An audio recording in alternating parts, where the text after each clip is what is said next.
সেটা বিকল্প নতুন দল হতে পারে। যদি 50টা সিটে লড়াই করি, মিনিমাম 15 থেকে 25টা সিট জিতে আসবো, তখন দেখবেন মমতা ব্যানার্জির কাছে আমাদের গুরুত্ব প্রচুর বেড়ে যাবে। কংগ্রেস, তৃণমূল, বিজেপি নির্দলের পর এবার কি নিজের দল? 26এর বিধানসভা ভোটে একেবারে অন্য রঙে দেখা যাবে তাকে। বিধানসভা ভোটের কয়েক মাস আগে দল ছাড়ার হুঁশিয়ারি শোনা গেল ভরতপুরের তৃণমূল বিধায়ক হুমায়ুন কবিরের গলায়। তাহলে কি বিধানসভা ভোটের আগে তৃণমূলে ভাঙন ধরবে?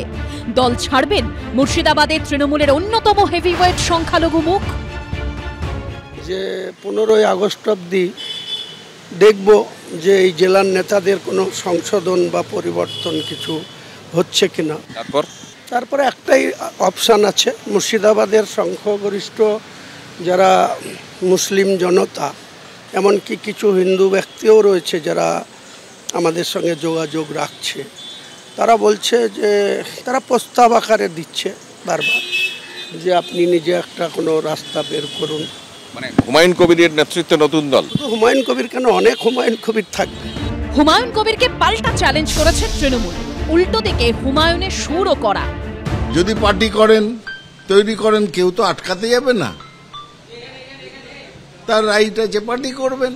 তার আগে তো রিজাইন করুন আগে। দল এসব ডেডলাইনের পরোয়া করে না। ওনার হলে কালকেই, যদি হয় কালকেই যেতে পারেন। এসব ডেডলাইন দিয়ে কোনো লাভ নেই। দল ইতিমধ্যে ওনাকে বেশ কয়েকবার সতর্কিত করেছে যে দলের মধ্যে থাকতে গেলে অনুশাসন মেনে, দলের নিয়ম কানুন মেনে থাকতে হবে। তারপরে ওনার বিষয় এটা। যদি এটা করতে বাধ্য হই, তারপরে যতগুলা সিটে কন্টেস্ট করে আমি তো জিতে আসবই, আমার সহকর্মী কজন জিতে আসবে তারা কেউ অন্য কিছু চিন্তা ভাবনা করব না। আমরা তখন দর কষাকষির রাজনীতিটা মমতা বন্দ্যোপাধ্যায়ের সঙ্গে করব। হুমায়ুন কবির সাম্প্রতিককালে বারবার দলের বিরুদ্ধে ক্ষোভ উগরে দিয়েছেন। দল তাকে দুবার শোকজ করলেও তাতে বিশেষ গুরুত্ব দিতে দেখা যায়নি তাকে। হুমায়ুন কবিরেরও কোনো বিশ্বাসযোগ্যতা বা স্থিরতা নেই। এই হুমায়ুন কবির এর আগে অনেক কথা বলেছে, কিছুই করে দেখাতে পারেনি। ওর নিজের কেন্দ্র ভরতপুর, সেখানে ওর কুসুমুত্তলিকা পড়াচ্ছে আর জুতোর বাড়ি মারছে তৃণমূলের লোকেরা।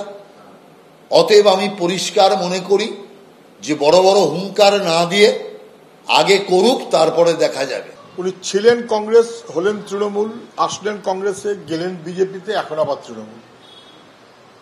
কোনো রাজনীতি নাকি সব? তৃণমূলের পর্তায় পোষায় এমন ভাবেই হুমায়ুন চলে। এটা দর কষাকষির লড়াই। কেননা উনি পিসির পাশেও আছেন, উনি ভাইপোর পাশেও আছেন, তাহলে উনি তৃণমূলের পাশে নেই মানে নাকি? বিধানসভা ভোটে কি মুর্শিদাবাদের নতুন ভোট সমীকরণ দেখা যাবে?